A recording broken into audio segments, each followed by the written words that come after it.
The Green Man is an architectural motif. Most commonly, it's a man's face surrounded by leaves. The Green Man motif has many variations. Branches or vines may sprout from the mouth, nostrils, or other parts of the face, and these shoots may bear flowers or fruit. The heads vary greatly in expression. Some look serene, others gloomy, threatening, mocking, or anguished. Some even have their tongues sticking out. They are usually placed atop pillars in medieval churches. When Gothic style replaced Norman, these faces became ever more subtle and realistic, some being strikingly beautiful, while others had the glaring eyes and snarling mouths of demons. Who was this Green Man? It is most prominently believed to have begun as a pre-Christian entity, a spirit of nature personified as a man.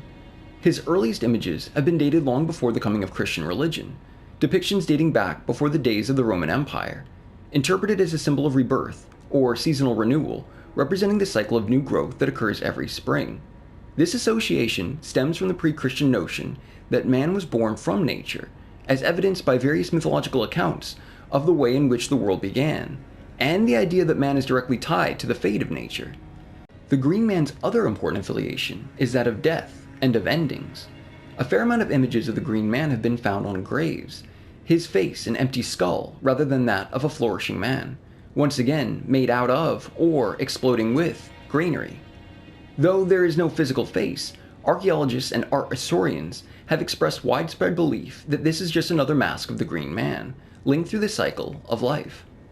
The Green Man type heads first appeared in England during the early 12th century. The theologian Rabanus Marius said that leafy sprays symbolized lust and depravity of men, heading for damnation. The idea that the Green Man motif represents a pagan mythological figure was proposed by Lady Raglan. According to author Stephen Miller, it is a Christian, Judaic-derived motif relating to the legends of the quest of Seth, where 3 twigs, or seeds, planted below the tongue of post-fall Adam by his son Seth, shoot forth, bringing forth new life to humankind. It is believed that ultimately the Green Man origins come from Roman art, where the leaf masks were used to represent gods and mythological figures. Within architectural terms, the Green Man is referred to as the foliate heads, or masks. The simplest depict a man's face peering out of the dense foliage, but the most abstract appear at first glance to be merely stylized foliage, with the facial element only becoming apparent upon closer inspection. The face is almost always male. Green women are rare. The Green Man appears in many forms, with the 3 most common categorized as the foliate head, which is completely covered in green leaves, the disgorging head, which spews vegetation from its mouth, and the bloodsucker head, which sprouts vegetation from all facial orifices, such as tear ducts, nostrils, the mouth, and the ears. As mentioned, the continental Romanesque foliate heads were derived from the dignified leaf masks of late Roman art. The Roman influence of green face to depict nature can be found in ancient Egypt, as the ancient Egyptian God Osiris is regarded as the grain deity and is commonly depicted with a green face, representing vegetation, rebirth, and resurrection. Containers of soil in the shape of Osiris, planted with seeds also known as Osiris beds, are found in some New Kingdom tombs. The sprouting grain implied the resurrection of the deceased. Superficially, the Green Man may appear to be pagan, perhaps a fertility figure or nature spirit. However, the symbol has significance within Christianity. As mentioned, the foliate images are found on many secular buildings. To some, the Green Man is associated with the incarnation of Jesus Christ. The doctrine of the incarnation entails that Jesus was at the same time both fully God and fully human, 2 natures in one person, born from the union of a virgin human and a god. Fun fact, the Green Man can be found in numerous forms of art and drama as well. Often the figure was a whiffler, someone employed to disperse crowds out of a space so that a play could be performed, or a parade could pass. To aid in this task, he often carried a club, sometimes with fireworks embedded into it. In the London Mayor's Feast of 1553, the Green Man is associated with the word Woden, a Middle English name for wild men or savages. Here they were dressed in green with shaggy hair and beards, leaf garlands on their heads, big clubs in their hands, and burning firecrackers, with which they used to scatter crowds and maintain an open path for the rest of the procession.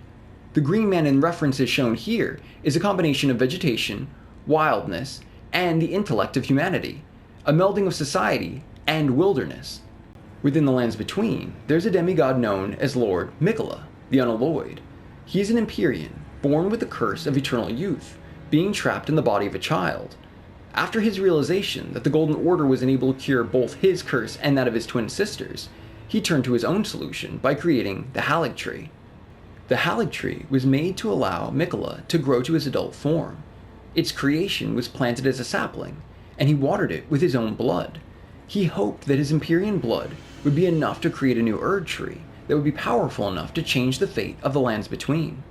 Side note, blood contains 3 primary plant macronutrients: nitrogen, phosphorus, and potassium. Therefore, you can water your plants with blood, although it's recommended to dilute the blood with water first. Nitrogen promotes plant growth, from growing new leaves to defending against pests. Phosphorus is responsible for transferring energy from one point to another. It's critical in root development and flowering. Potassium helps regulate plant metabolism and affects water inside and outside of plant cells. If the blood of a mere mortal can assist in a plant's growth, just imagine what the blood of a demigod could produce.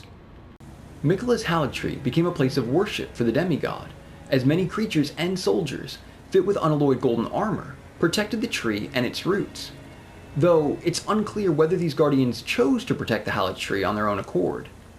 The Green Man's use of explosions from firecrackers to make space for plays or parades reminded me of the bursts created by the Haligtree soldiers that clear the grounds of trespassers by exploding in a flash of bright light. Before he could grow the Haligtree to its full potential, Miquella in his cocoon form was stolen away by Mog, Lord of Blood. Sir Gideon Ofnir explains that Miquella is alive in a sense through his slumber. In cut content, Gideon suggests that Miquella is in a dream world. The cocoon encapsulates both visible outer transformations and private inner ones. For life to change, we must also change ourselves. Just as Miquella inwardly changes his perspective of the Golden Order, and outwardly changes his physical appearance via the cocoon to grow into something strong enough to cease the curse of his eternal youth. This physical transformation is mirrored by his twin sister, Melania, who, by the use of the Scarlet Aeonia, turns into the goddess of rot. If you assist or interrupt a butterfly emerging from its cocoon, it will never be able to fly, because its wings haven't fully formed.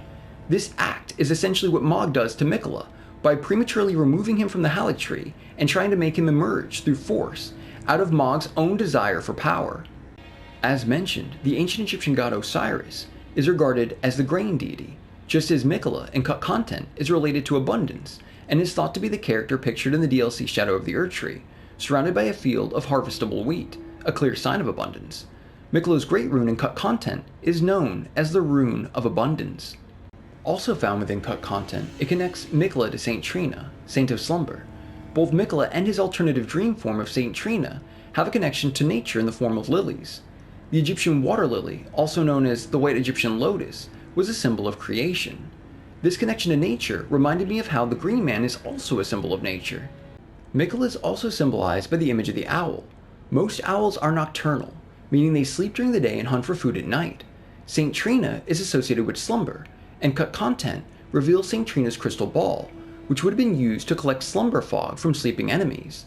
The slumbering egg item is also tied to Saint Trina, obviously through the connection of slumber, as well as the connection that the egg will never hatch, like Miquella's cocoon-like egg located in Mogwin's Dynasty Mausoleum. Owls are used as a symbol for wisdom due to their association to the Greek goddess Athena, or her Roman equivalent, Minerva.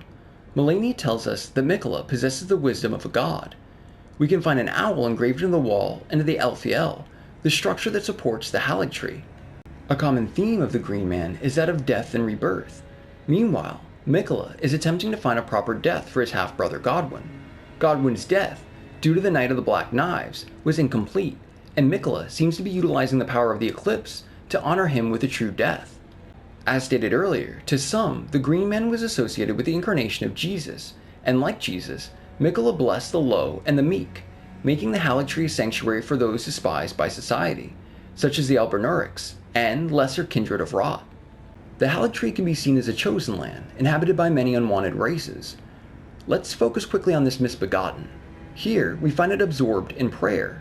The act of prayer differs by culture, but is commonly defined as a solemn request or expression of thanks to a deity or object of worship. In this case, the misbegotten may be praying for Miquella's return. There is even a site of grace called the Prayer Room located in the Haligtree. Elphael is where the Haligtree was planted, acting now as its brace to support the tree. The word Elphael is close to Elphael, or Elphael, meaning God's work or miracle God, respectively. In the Japanese text, it can read as Raphael. The name Raphael could mean healed of God, which could be referring to the Haligtree as a city of lost souls, looking to be healed or even accepted by Miquella. We see a similar sap coming out of the tree mirroring the sap from the Erd tree during its age of plenty. This sap had the ability to heal.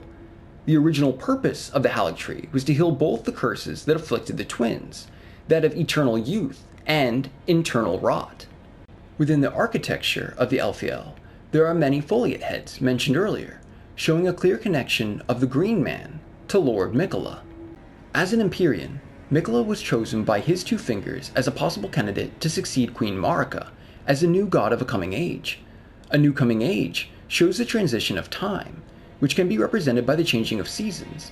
As mentioned earlier, the Green Man is associated with the season of spring. In this regard, we can assign each of Marika's children to a season, Miquella being spring, growth of the Haligtree, rune of abundance, his twin, Melania, being fall, decay, as she is the physical embodiment of the outer god of rot. Melina, the kindling maiden, connected with both the fire of the forge of giants and the flame of frenzy ending, would be summer, the hottest point of the year. Her theorized twin Rani being winter, the icy embrace of death and change. All children born from a single god, of either Marika, Radagon, or the Greater Will. While historians have claimed the Green Man represents a multitude of ideas, the true meaning is unknown, and most likely the image served several different purposes. The mystery of the Green Man makes it a truly fascinating subject of debate. Observation of its many depictions displays man being overtaken by nature, showing the immense power of nature and that we must respect it to gain peace and balance within the world around us. The mystery of the Green Man mirrors the mystery that surrounds Miquella, both figures symbolizing vegetative growth, rebirth, and resurrection. Thank you very much for your time today, and I hope as always that you have a wonderful week.